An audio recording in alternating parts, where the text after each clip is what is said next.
Aujourd'hui, un sujet qui revient, donc comme tous vos sujets, régulièrement dans l'actualité, s'il s'agit des dangers des installations électriques, en particulier les lignes à haute tension, on en parle beaucoup. Alors, est-ce qu'elles sont, oui ou non, dangereuses pour la santé? Oui, c'est une affaire qui est loin d'être close, donc j'avais envie de faire le point là-dessus. Alors, il y a quelques temps, je vous avais déjà présenté cet ouvrage, Champs électromagnétiques, environnement. On l'a pas encore lu, on vous l'avoue. Moi, j'en suis à la moitié. J'en suis à la moitié. On vous fait confiance pour le lire. Je vous laisse encore 15 jours pour le lire. Ouais. Voilà, donc c'est un ouvrage très sérieux, écrit par un collectif d'experts dont la plupart appartiennent à la Société française de radioprotection et qui a pour but de faire justement le point sur toutes les études qui ont été menées sur ce sujet. Alors la dernière fois, j'avais parlé que des téléphones portables. Donc aujourd'hui, on va se limiter aux installations électriques et lignes à haute tension.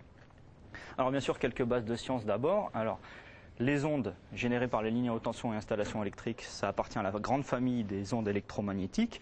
Donc ce genre d'ondes, on baigne dedans, hein, ça va de la lumière du soleil, les radars, la télévision, les téléphones portables, les communications satellites. Et on les distingue en fonction de leur fréquence. Et les lignes à haute tension, les pylônes électriques, en France, c'est 50 Hz, on les classe dans les basses fréquences. Et ce n'est pas seulement les pylônes haute tension, c'est aussi les lignes SNCF, les transformateurs et les câblages électriques des maisons. Alors, depuis quand on s'inquiète ? Ça fait quand même plus de 30 ans. Hein. Le premier article qui a vraiment fait date, il a été publié en 1979 dans l'American Journal of Epidemiology. Et il dénotait que dans le Colorado, chez les enfants atteints de cancer, on retrouvait beaucoup plus souvent de nombreuses lignes haute tension à proximité de leur domicile.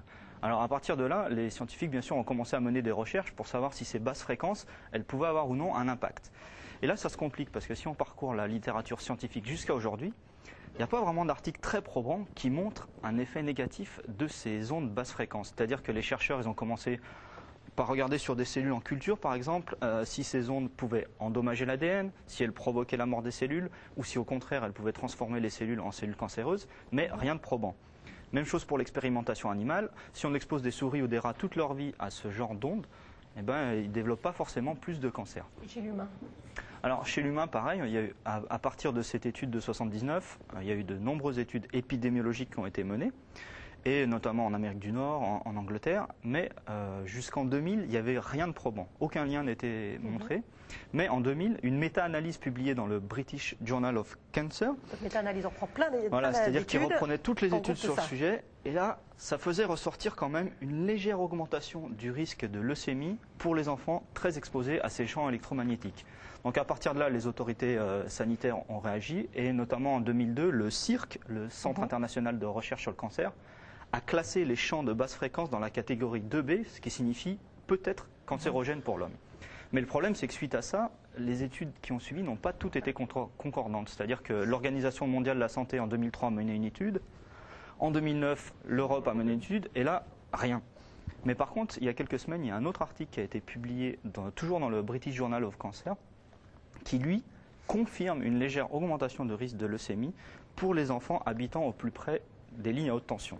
Mais c'est un risque assez faible puisque à l'échelle de l'Angleterre, le risque attribuable, ça représenterait quelque chose comme 1 cas par an. Donc on est en fait dans une situation qui est assez rare, hein. C'est-à-dire qu'au niveau épidémiologique, on a une suspicion, peut-être une légère augmentation du risque, mais en effet, au niveau biologique, les scientifiques ne sont pas capables à l'heure actuelle de démontrer très clairement un effet néfaste des ondes sur les organismes. Ce qu'on appelle une impasse scientifique. Alors, un coup oui, un coup non, mais heureusement, nous avons une étude en France. Alors oui, et les études bien sûr se poursuivent, et nous on a une étude très importante qui est en cours en France, qui s'appelle l'étude EXPERT, ça veut dire exposition des personnes. Elle est menée par l'INSERM, hein, c'est une première mondiale de ce genre.